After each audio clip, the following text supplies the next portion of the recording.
Exercise number 13. Start. I am honored to be present here with President and Secretary General and other leaders at the launch of the UN Democracy Fund. Full stop. This was proposed by President at the UN General Assembly last year and has received widespread acclaim. Full stop. Its relevance is underscored by its becoming a concrete reality in just a year's time. Full stop. May I take this opportunity to express our solidarity with the people of New Orleans and other regions devastated by the destructive fury of Hurricane Katrina? Question mark. Mr. President, you have our sympathies and support in your efforts to bring relief from pain to the people affected by this disaster. Full stop. Excellencies, India is proud of its democratic heritage, which is rooted in the country's cultural traditions of tolerance, respect for different viewpoints, and a ready embrace of diversity. Full stop. Mahatma Gandhi led us into a non-violent struggle not only to free India from colonial rule but to also ensure to our people the exercise of their democratic rights. Full stop. To him, it was clear that the end to colonial rule would mean very little unless the broad masses of the people of India were empowered with democracy. Full stop. We were also inspired by the ideals of freedom, equality, and justice that India that were the hallmarks of the great French and American revolutions. Full stop. India's awakening to freedom in time inspired freedom movements in Asia and Africa. Full stop. A whole family of independent and proud nations took their place on the world stage. Full stop. India sympathized with and supported their struggle to become masters of their own destiny. Full stop. For us, the democratic ideal is a common heritage of mankind. Full stop. Those fortunate to enjoy its fruits have a responsibility to share its benefits with others. Full stop. Next paragraph. As the world's largest democracy, it is natural that India should have been among the first to welcome and support the concept of a UN Democracy Fund. Full stop. We believe that democracy based on universal adult suffrage empowers the most humble citizen of our country and give him a sense of dignity. Full stop. Poverty, illiteracy, or socio-economic backwardness do not hinder the exercise of democracy. Full stop.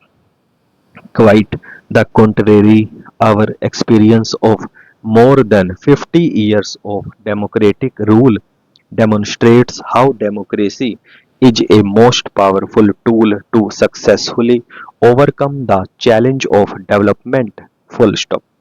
But most of all, democracy alone gives the assurance that the developmental aspirations of the poorest citizens of our society will be taken into consideration by such programs.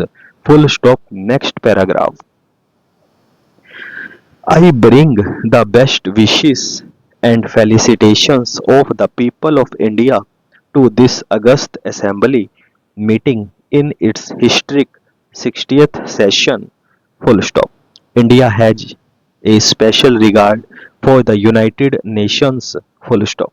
The ideals of the UN run parallel to our own civilizational ethos, full stop. This is the ancient Indian concept of Vasudhaiva Kutumbakam, or the whole world is one family, full stop. It is this idea of a shared destiny which encouraged this august assembly 5 years ago to adopt the Millennium Development Goals, full stop. May I take this opportunity to convey our deep condolences and sympathies to the government and the people of United States on the widespread destruction caused by Hurricane Katrina, full stop. At the turn of the century there was growing recognition that the contemporary challenges of pandemic diseases, environmental depredation and terrorism demand a global response, full stop. At the same time, there was hope and optimism, full stop. The world community welcomed advances in science and technology, which made it possible as never before in human history to confront these challenges, full stop. We had confidence in mobilizing the collective will and wisdom of nations to herald a new era of peace and prosperity, full stop. 5 years later, we find that the international community is generous in setting goals, slow in pursuing them, full stop. We must therefore make greater efforts to mobilize the needed resources to meet the Millennium Development Goals. This would be a investment for the future, full stop. Failure will only make our task in the future more difficult and more costly, full stop. Next paragraph. We in the developing world face a dual challenge, full stop. The domestic one of managing political, economic and social change in an environment of rising expectations and growing disparities, as well as the global challenge of securing an international environment conducive to meeting our developmental aspirations, full stop. These challenges are interlinked and success or failure will affect us all, full stop. We welcome the agreement reached on the draft outcome document to be adopted tomorrow, full stop. It is a roadmap for the work ahead to reorient the organization to meet the challenges of the present, full stop. India will be a willing participant in this process, full stop.